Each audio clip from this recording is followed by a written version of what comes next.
Today is Thursday, February 26th. What to know about today's high-stakes talks seen as America's last-ditch effort to avoid a war with Iran, and why there are conflicting reports about a deadly shootout between a Florida speedboat and Cuban forces. Also, former Secretary of State Hillary Clinton returns to the hot seat today, this time to answer questions about Jeffrey Epstein. Plus, what President Trump's Surgeon General pick said about vaccines, why the FBI raided one of the largest school districts' headquarters, and how one song inspired people around the world to take up a new pastime. Those stories and even more news to know next. Welcome to The Newsworthy, all the day's news in less than 15 minutes. I'm Erica Mandy. Thanks so much for being here. Let's do this. Today, negotiators are coming back together for a third round of Iran nuclear talks, and it's believed one of two things could happen. Either the massive military force the Trump administration has assembled in the Middle East will pressure Iran to reach a deal over its nuclear program, or will actually be used to strike if the talks don't go well. If that happens, Middle Eastern countries worry it could spiral into a new regional war. Already, Iran has said all U.S. military bases in the Middle East would be considered legitimate targets for retaliation, putting tens of thousands of American service members at risk. President Trump touched on the topic of Iran during a State of the Union address on Tuesday, saying, bottom line, Iran cannot have a nuclear weapon. Iran has said its nuclear program is peaceful, and its government accuses Trump of conducting a disinformation and misinformation campaign against it. In his address, Trump also mentioned last month's protests in Iran and the government's crackdown that killed thousands of protesters. Similar protests have actually started up again this week. Iranian and American negotiators have already arrived in Geneva for today's talks, but U.S. Secretary of State Marco Rubio says he's not expecting a big breakthrough. A Florida speedboat got into a shootout yesterday with the Cuban Navy. Cuban state media say there were 10 people aboard the boat who started the gun battle, and that they were Cuban nationals living in the U.S. trying to infiltrate the island and unleash terrorism. But the New York Times cites one U.S. official who says they were civilians trying to evacuate relatives. And it's unclear whether they were Cuban or American citizens. 4 of them died, the 6 others were hurt. It's highly unusual for shootouts to happen in open sea like this, so many American lawmakers are calling it deeply concerning. The U.S. is now investigating. Today, former Secretary of State Hillary Clinton is set to testify in a House investigation into Jeffrey Epstein. There's no evidence of wrongdoing on the part of either Clinton when it comes to Epstein. They both say they knew nothing of Epstein's criminal conduct and say they cut ties before his crimes came to light. But the former President Clinton is featured heavily in the Epstein files. Some photos show him on a private plane, including one with a woman whose face is redacted. Another shows him in a hot tub with a woman, among others. The former president will appear for his deposition tomorrow, becoming the first former president ever to be compelled to testify in a congressional investigation against his will. The depositions are happening behind closed doors, but lawmakers say they plan to release video and transcripts as soon as possible. By the way, several news organizations are reporting some Epstein files that included accusations a woman made against President Trump were not included in the batch made public. Specifically, the woman came forward after Epstein's 2019 arrest and claimed to have been sexually assaulted by both Trump and Epstein in the 1980s when she was 13 years old. She was interviewed by the FBI 4 times, but only one of those interviews is included in the public files. Now, the Justice Department says it's investigating and that if it finds any documents were improperly withheld, it will publish them. Democrats say they plan to open up their own investigation. Either way, the DOJ says the claims made against Trump were not true. So far, no new comment from the accuser or her lawyer. To be continued. Several World Cup host cities have warned Congress of serious security concerns if they don't get the help they need. $625 million in security funds have already been earmarked for the 11 American host cities. But with just over 100 days left before the tournament begins, they still have not been distributed. Much of the problem is FEMA is supposed to be administering the grants, and it's currently wrapped up in a partial government shutdown impacting all of the Homeland Security Department. But in testimony this week, city representatives say the delays predate the shutdown. Another issue is Homeland Security Secretary Kristi Noem now has to personally approve every contract over $100,000, which has created long delays in getting local authorities federal funds. Either way, local reps say time for security preparations is running out, and they're about to have to start canceling certain events if they can't ensure their safety. So far, no response from DHS about the testimony. If you've been on social media the past week, you've likely seen talk of a culture war around American hockey gold medal winners. And now members of the women's team say they don't want their achievements to be overshadowed by the controversy. To catch you up, this all has to do with a conversation in the American men's locker room after the team won its first gold medal in 46 years. During the celebrations, FBI Director Kash Patel took out his phone to call President Trump, who invited the men's team to the State of the Union. Then Trump joked that if he didn't also invite the women's team, he, quote, probably would be impeached. The men erupted in laughter. Well, that set off backlash since the women also won gold, also in overtime, also against Canada. And since then, the men's team was at the State of the Union and visited the White House. The women's team declined the invitation. Well, this has divided Americans online, with some disavowing the men for laughing and others who feel there's been an overreaction. Then yesterday on ESPN's SportsCenter, women's team captain Hillary Knight said she found Trump's joke distasteful, but that she also felt the men's team was put in a tough spot. She said it should be a learning point that, quote, women aren't less than, and our achievements shouldn't be overshadowed by anything else other than how great they are. Some of the men's players have now looked back and said they should have reacted differently, especially since they have so much respect for the women's team. The White House has not commented about the call, but says Trump looks forward to being able to host the women soon. We have more news just ahead, but first, a quick break to tell you about our sponsor. Need an easy win as a parent? Grab Hiya's Children's Vitamins.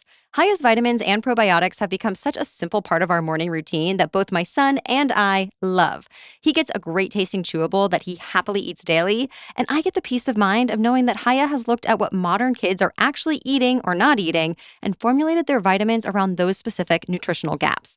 We're talking vitamin D, B12, C, zinc, folate, all the foundational nutrients that support immune health, energy levels, brain function, mood regulation, concentration, and the development of strong teeth and bones. And listen, parents, if getting your kids to eat vegetables feels like an impossible daily battle, Hiya's new Kids Daily Greens Plus Superfoods is a game changer. It's basically chocolate milk stuffed with veggies. It's a greens powder that's packed with over 55 whole food-sourced ingredients. Just mix 1 scoop with milk or any non-dairy beverage and watch them actually enjoy something that's secretly fueling their growing bodies. We've worked out a special deal with Hiya for their best-selling children's vitamin. Receive 50% off your first order. To claim this deal, you must go to hiyahealth.com/newsworthy. This deal is not available on the regular website. Go to hiyahealth.com/newsworthy and get your kids the full body nourishment they need to grow into healthy adults. Now, back to the news. A wellness influencer shared her vision for addressing the nation's health during her confirmation hearing to become the next Surgeon General. Dr. Casey Means told lawmakers the country needs to be focused on addressing the root causes of chronic disease through nutrition instead of feeding into what she called reactive sick care or whack-a-mole medicine. It's an idea that has bipartisan support, but the nominee also faced some bipartisan pushback, partly because she has no government or clinical experience and her license to practice as a physician is not currently active. Plus, she's made some controversial statements. So Means was grilled by senators from both sides of the aisle about her positions on vaccines, abortion and contraception, and more. On vaccines, she said she would not be bringing her own agenda, but would instead defer to the CDC. And she declined to promise she'd recommend measles and flu shots for all children. She also declined to take a firm stance on limiting the abortion pill or birth control, saying it was outside of her purview. If confirmed, Means could issue advisories that warn of public health threats and could advocate on certain issues. She says her experience as an author and influencer makes her uniquely positioned to do just that.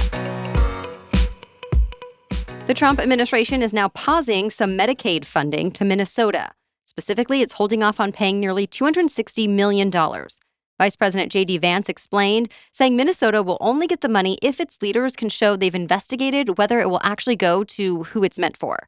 He's giving Democratic Governor Tim Walz 2 months to come up with a plan. Well, Walz says no matter what the Trump administration claims, the move has nothing to do with fraud. He accuses the president of just wanting to punish states led by Democrats who did not vote for him, and that he's only hurting veterans, families with young kids, and people with disabilities in the process.